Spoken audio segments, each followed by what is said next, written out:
So when you think about describing someone, what words pop into your head? Nice? Friendly? Maybe mean?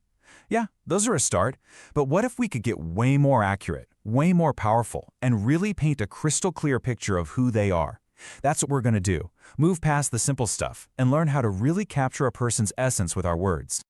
Seriously, take a second and think about it. Who's that one person you know who's just fascinating? Now, how would you describe them? Are they just funny? Or are they maybe witty? Are they brave? Or is bold a better fit? See, the words we pick really matter. And today, we're going to build a verbal toolkit that goes way beyond the basics. You know, the words we use aren't just labels you slap on someone. They're more like a sculptor's tools. They literally shape how we see people and, maybe more importantly, how other people see them. Picking the right word isn't just about vocabulary, it's a communication skill that can change pretty much everything. Okay, so let's kick things off with the good stuff. How do we talk about the qualities we really admire in people? We're diving into the bright side of character, getting past the generic compliments to find those specific, really meaningful descriptions. You know, one of the best ways to really get a word is to look at its total opposite.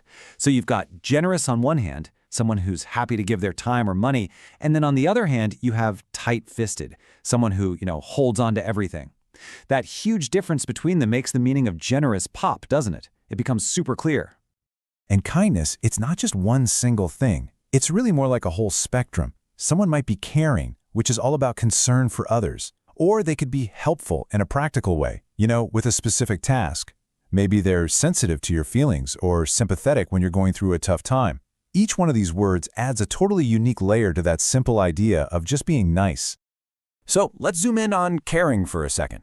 The key phrase here is showing concern. It's not passive, it's an active trait. Think about that example of the teacher. Their caring attitude directly creates a safe, supportive space. It's not just a feeling they have on the inside, it's an action that really affects everyone around them. All right, let's switch gears to another huge pillar of character, honesty. And the contrast here is simple, but wow, is it profound. On one side, you have truthfulness, which builds this bridge of trust. On the other side, dishonesty, which just makes that bridge crumble. This one single trait can literally be the foundation for any relationship.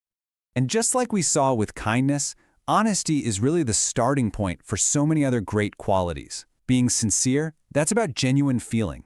Being decent, that's about treating people with respect. Being moral means you're guided by ethics, and being respectable means you live up to a certain standard. All of these branch out from that core idea of honesty. Right. So what's so important about being sincere is how it connects honesty directly to emotion. It's not just about spitting out the facts, it's about sharing a truth you genuinely feel. And that's exactly why a sincere tone can be so incredibly powerful and convincing. Okay, so with positive traits, the trick is to get specific, right? To move from vague compliments to describing actual actions. But of course, personality isn't all sunshine and roses. Describing the not-so-great traits is just as important. But man, it takes a different level of skill and, let's be honest, a lot more care. So let's explore this shadow side and how to handle it with precision. But hold on, before we jump into this next part, I just want to hit pause for a second. The words we're about to talk about, they're like sharp tools. You really have to handle them carefully. And this is a direct quote from our source material, and it is absolutely vital advice. If you throw these words around carelessly, you can burn bridges and cause some real social fallout. The goal here is accurate description, not just to insult someone. Let's start with a classic one that has to do with effort. A hardworking person is someone who puts in the time and energy. A lazy person, well, they avoid work. It's a really clear, common difference that I think we all recognize. But lazy is such a broad term, it doesn't really tell you the whole story. Is the person actively uncooperative, or are they just kind of passively forgetful? Are they unreliable because they don't follow through on their word, or are they selfish because they only think about themselves? Getting specific like this makes your description, whether it's a critique or just an observation, so much more accurate and, frankly, more useful. And this is such a crucial distinction. Being unreliable isn't really about your energy level. It's all about trust. It's about someone failing to meet expectations, about breaking promises. See the difference? One is about effort. The other is about trust. Which one do you think stings more to be called? Okay, Let's shift to how people behave in social situations. On one side, you have someone who's polite. They make others feel comfortable and respected. And on the flip side, someone who is rude, creating awkwardness and friction. It's another one of those fundamental social dividing lines for sure. But just saying someone is rude is such a blunt instrument. Look at how much more precise we can get. Arrogant, that's about a person thinking they're better than everyone else. Nosy is about crossing personal boundaries. And moody is about being emotionally unpredictable. Each of these paints a completely different picture of why someone might be difficult to be around. It gives you a much clearer understanding.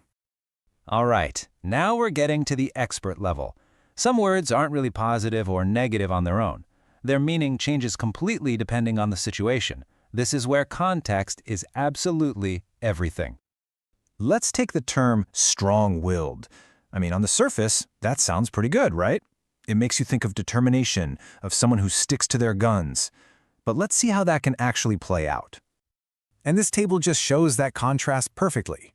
In a positive light, a strong-willed person is seen as determined, principled, a confident leader.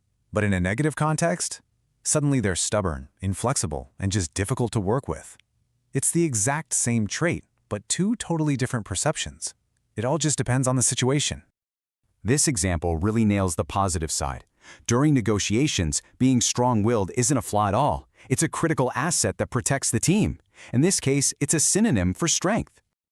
And the exact same thing happens with easygoing. Is this person wonderfully calm and flexible, someone who just goes with the flow? Or are they so accommodating that they become a pushover, totally passive and unable to stand up for anything? The word itself doesn't tell you which one it is. The context does. So, after all that, how do we actually put this into practice? Well, it really comes down to this simple three-step process. First, you identify the core trait you're trying to describe, like generosity or determination. Second, you have to consider the context. Is this a positive situation, a negative one, or something in between? And then third, you select the one word that perfectly captures that specific nuance. This is how you go from using basic labels to being a master of description. Which, of course, brings us right back to you. After exploring all these different shades of meaning, if you had to pick just one precise word to describe your own personality, what would it be? And maybe more importantly, why that one?